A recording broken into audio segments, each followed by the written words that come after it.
कहने कहीं जेडीयू से अल्पसंख्यक का मोह भंग हुआ, लगातार छोड़कर आरजेडी की तरफ आ रहे हैं। आज भी एक शामिल हुए थे, शहजाद साहब उपाध्यक्ष थे जेडीयू में। क्या कहेंगे, कहाँ से भगदड़ जो मची हुई है जेडीयू की, क्या आगे हालत होने वाली 2025? देखिए, जेडीयू पार्टी अब का अस्तित्व लगभग खत्म हो रहा है, इसलिए कि जो नेता हैं वो पूरी तरह से माननीय नीतीश कुमार ही अस्वस्थ हैं। और उनका जो भाषण आप देख रहे हैं लगातार सदन में भी हो रहा है, जो महिलाओं के साथ जो है जिस तरह का वाकया उन्होंने कर रखा, चाहे आप मंच पर जो है कोई उद्घाटन में जा रहे हैं, महिलाओं के साथ जो जिस तरह से आचरण उनका आ रहा है, या आप जो है प्रधानमंत्री की सभा में जो उन्होंने जो है सरदे अटल जी कह दिया, कहना चाहिए सरदे मोदी जी, तो कह दिया अटल जी। इससे पता चलता है कि कहीं ना कहीं उनका स्वास्थ्य ठीक नहीं है। तो जहां पार्टी का मुखिया ही अस्वस्थ होगा तो कमांडर जब ठीक नहीं रहेगा तो जो फौज भी सिलेंडर कर जाएगी। तो इसलिए जो कमांडर जो है पूरी तरह अस्वस्थ है, इसकी वजह से जेडीयू के तमाम जो कार्यकर्ता हैं वो बहुत निराश है। और उसी निराश का परिणाम है, उसी निराश का एक कड़ी है कि जेडीयू में तमाम जो वर्कर जो है में भगदड़ मची हुई है, तमाम नेताओं में भगदड़ मची है। इसलिए कि वो 4-5 आदमी जो भूजा पार्टी है, वो भूजा पार्टी लोग जो हमारे नेता भी कहते हैं भूजा पार्टी 4-5 जो है, दाएं बाएं जो समझ ही रहे कंस लोग बैठे हुए हैं। तो वो लोग जो है सरकार चला रहे हैं। जो सामाजिक न्याय गरीब बैक बेंचर की सरकार कही जाती थी नीतीश कुमार को, कहीं एक पिछड़े वर्ग से आया हुआ नेता कहा जाता था, वो मामला वहां खत्म हो चुका है।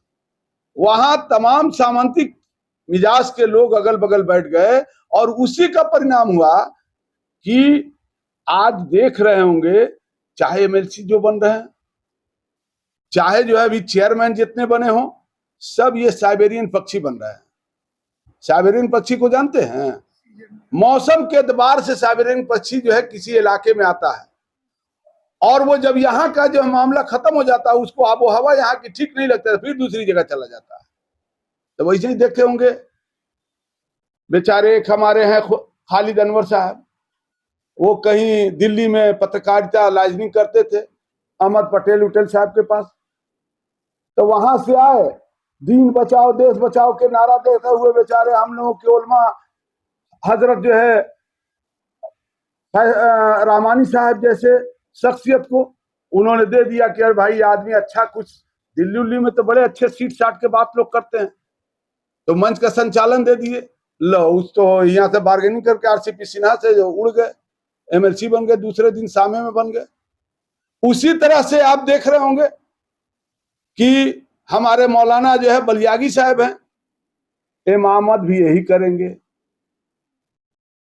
इदारत सरिया का होल एंड सोल यही रहेंगे, उसके बाद जाके जो है राज्यसभा भी बनेंगे यही, एमएलसी भी बनेंगे यही। और जब जो है एमएलसी का रिन्यूअल नहीं हो रहा था तो वह बिल में रूठे हुए थे। अब नहीं देख रहे थे हाथ कह कि मेरा हाथ टूट गया, रूठे हुए थे। हम जदयू को जो छोड़ना चाहते हैं, वही बार्गेनिंग जदयू का जो है। देखिए वक्फ बिल अमेंडमेंट के नाम पर कितने लोग इसमें भंजा रहे हैं। अब नीतीश कुमार के खेमे में घबराहट है। घबराहट इसलिए है कि नीतीश कुमार जो अस्वस्थ होने की वजह से कोई कुछ बोल रहा। ललन सिंह मन से बोल दिया कि मुसलमान के हमको वोटे नहीं देता है। उसी तरह से अब ईद का मिलन जो है होता है, ईद के दिन, दूसरे दिन, तीसरे दिन, तो 15 दिन के बाद ईद मिलन कराते हैं साइबेरियन पक्षी। और उसमें जो है अशोक चौधरी पहुंच के बोल देते हैं कि मौलाना और मुल्ला से हमको कोई जरूरत नहीं है।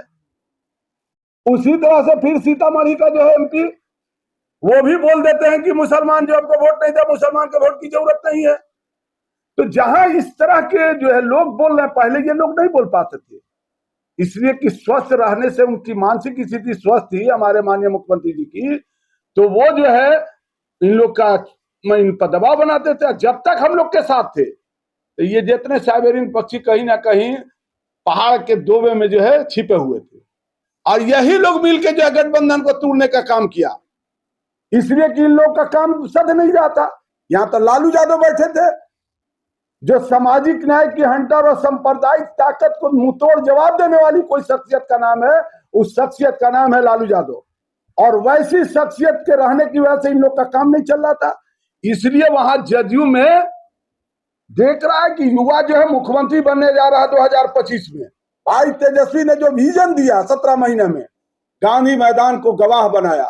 गांधी मैदान जो खेल के मैदान से जाना जाता था, गांधी मैदान कहीं मेले के नाम से जाना जाता था, गांधी मैदान सभा के नाम से जाना जाता था, वहां 3.5 लाख लोगों को 17 महीने के कार्यकाल में नौकरी दी गई। युवाओं को रोजगार दिया गया, किसानों को बीज मुहैया कराया गया, अस्पताल को जो ठीक ठाक कराया गया, जिसका नतीजा है कि पीएमसीएच बन के आज जो तैयार हो रहा है वो भाई तेजस्वी का जो है विजन है। और यही नहीं, मेडल लाओ और नौकरी पाओ। जो खेल के मैदान में युवा जो उपेक्षित होते थे उनको मेरे ये काम किया, पर्यटन के क्षेत्र में काम किया, महिलाओं के क्षेत्र में काम किया, वृद्धा पेंशन के क्षेत्र में काम किया। अभी वो घोषणा किया कि यूनिट जो है 220 बिजली यूनिट फ्री देंगे। ये लोग तिलमिलाए हुए लोग जानते हैं कि मुख्यमंत्री तेजस्वी यादव के नेतृत्व में अगली बार ही बने थे, इस बार तक कोई डांके की चोट से बनने वाले हैं। तो ये तमाम जो कार्यकर्ता हैं सभी दल के, चाहे हम पार्टी हो, जदयू हो, भाजपा हो, खलबली मची हुई, आने वाला देखिए ना समय, सब टूट टाट के परास्त हो जाएगा और भाई तेजस्वी का रथ 2025 में विधानसभा में घुसने का काम करेगा।